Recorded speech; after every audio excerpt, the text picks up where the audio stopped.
Good morning everyone. আপোনালোকে অসম পুলিচৰ AB, UB, AP আৰু ড্ৰাইভাৰ বিভিন্ন ধৰণৰ পদত নিশ্চয় ইন্টাৰভিউ দিছে। প্ৰায় 5563 টা পদত আপোনালোকে ৰানিং কৰিছে বা আপোনালোকে ৰানিং পাস কৰি লং জাম্প পাস কৰি আপোনালোকে নেক্সট ষ্টেপৰ বাবে অপেক্ষা কৰি আছে।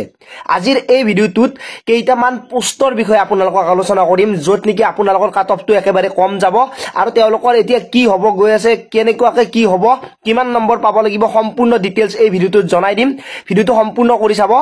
আপোনালোকে নিশ্চয় এইবাৰ পৰীক্ষা যেতিয়া পাস কৰিলে মানে ৰিটেন টেষ্টত বহিব গৈ আছে, ফিজিক্যাল পাস কৰিলে, তেতিয়া আপোনালোকৰ এইবাৰ আগতে যেনেকৈ AB প্ৰিফাৰেন্স দিব নে UB প্ৰিফাৰেন্স দিব আপোনালোকক সুধিছিলে, এইবাৰ সোধা নাই। গতিকে আপোনালোকে এই ভিডিওটো সম্পূৰ্ণ কৰি চালে আপোনালোকৰ সেই পোষ্টকেইটাৰ আপোনাৰ যিটো কনফিউজন সেইটো গোটেইখিনি কমপ্লিট হৈ যাব।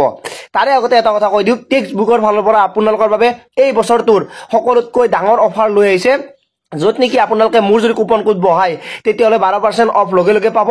আৰু যদি আপোনালোকে এই টেক্সট বুকৰ ফালৰ পৰা যিকোনো পৰীক্ষাৰ বাবে প্ৰায় 8500টা পৰীক্ষাৰ বাবে আপোনালোকে প্ৰিপাৰেচন কৰিব পাৰে, 2,50,000তকৈ অধিক মক টেষ্ট আছে, তাৰ বাবে আপোনালোকক লিংক ডেছক্ৰিপশ্যনত দি আছে, গৈ আপোনালোকে তাৰ পৰাই আপোনালোকে মোৰ কুপন কোডটো বহাই যিকোনো কোৰ্চ ল'ব পাৰে। আৰু আজি আৰু এইকেইদিনৰ ভিতৰত যদি লয় তেতিয়াহ'লে আপোনালোকে এটা ডাঙৰ উপহাৰ পাব, লিংক ডেছক্ৰিপশ্যনত দি আছে, গৈ আপোনালোকে ভিজিট কৰিব পাৰে। এই 5663টা পদৰ ভিতৰত 654টা পোষ্ট আছিল ড্ৰাইভাৰ, য'ত নেকি আপোনালোকে ইতিমধ্যে যিখিনি ড্ৰাইভিং লাইচেন্স আছে তেওঁলোকে AB UB লগতে পাছ কৰি আহিছে।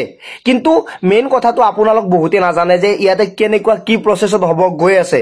আপোনালোকে যদি ড্ৰাইভাৰ পোষ্টত যদি এপ্লাই কৰিছিলে তেতিয়াহ'লে আপোনালোকৰ পোনপ্ৰথমে কি হ'ব আৰু কেতিয়া হ'ব, কেনেকৈ হ'ব, সম্পূৰ্ণ ডিটেইলছ আপোনালোকে পাব। এতিয়া আপোনালোকে ৰানিং লং জাম্প পাছ কৰিছে, আপুনি নাম্বাৰ কিমান পাইছে মেটাৰ নকৰে। ইয়াতে মই কাট অফটো কৈ দিওঁ, ইয়াতে আছে 654টা পোষ্ট আৰু ইয়াতে আপোনালোকক ট্ৰেড টেষ্ট বা ড্ৰাইভিং টেষ্ট আপোনালোকক দিব মাতিব কিমানটা, 10 গুণ বেছি। মানে আপোনালোকে 6540 জন ল'ৰাই ইয়াতে ড্ৰাইভিং টেষ্টৰ বাবে কোৱালিফাই হ'ব। গতিকে ইয়াতে কাট অফ যাব 23, 24, 25ৰ ভিতৰত। আপোনালোকৰ যদি এইখিনি নাম্বাৰো আছে তেতিয়াহ'লে আপোনালোকে কোৱালিফাই কৰাৰ কাৰণে চেষ্টা কৰিব। তাতে কিমান নম্বৰ পাব লাগিব সেইখিনিও আপোনালোকক কম, যিহেতু এটা পোষ্টৰ এগেইনষ্টত 10 জন ল'ৰাক মাতিব। এতিয়া আপোনালোকৰ পোনপ্ৰথমে যিহেতু ৰিটেন টেষ্ট নহয়, AB UB লগতে ৰিটেন টেষ্ট হ'ব, গতিকে আপোনালোকৰ ইয়াতে কাট অফটো আহি যাব আৰু এই কাট অফৰ ভিতৰত থাকিলে আপোনালোকৰ নামটো আহিব লিষ্টত, আৰু সেই লিষ্টত থাকিলে আপোনালোকে যাব লাগিব ট্ৰেড টেষ্ট বা ড্ৰাইভিং টেষ্ট দিবৰ কাৰণে। তাৰে ভিতৰত যি 10 জন ল'ৰাই এটা পোষ্টৰ এগেইনষ্টত যাব, মানে 654টা পোষ্টৰ এগেইনষ্টত আপোনালোকে যাব কিমানজন, ইয়াতে প্ৰায় 6500ৰো অধিক ল'ৰাই ইয়াতে দিব যাব, মানে নাম আহিব। সেইখিনিৰ ভিতৰত আপোনাৰ যদি নাম থাকিবই, 100% থাকিব যদি ড্ৰাইভিং লাইচেন্স আছে, কাৰণ ইয়াতে ইমান কেণ্ডিডেট নহয়।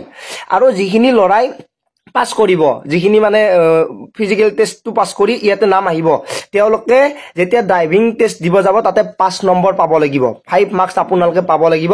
আৰু 5 মাৰ্কছ পাছ কৰাৰ পিছত আপোনালোকৰ ভিতৰত এটা পোষ্টৰ এগেইনষ্টত যোনে যোনে পাছ কৰিব সেই ড্ৰাইভিং টেষ্টটো, আৰু ইয়াতে ড্ৰাইভিং লাইচেন্স থাকিলে যে ড্ৰাইভিং টেষ্ট পাছ কৰিব বা স্কিল টেষ্ট পাছ কৰিব তেনেকুৱা নহয়, কাৰণ বাইক চলোৱা ল'ৰা ছোৱালীৰো ড্ৰাইভিং লাইচেন্স থাকে, কিন্তু তাতে সেইখিনি বহুতে টেষ্টত পাছ কৰিব নোৱাৰে, বহুতে নাযায়ও।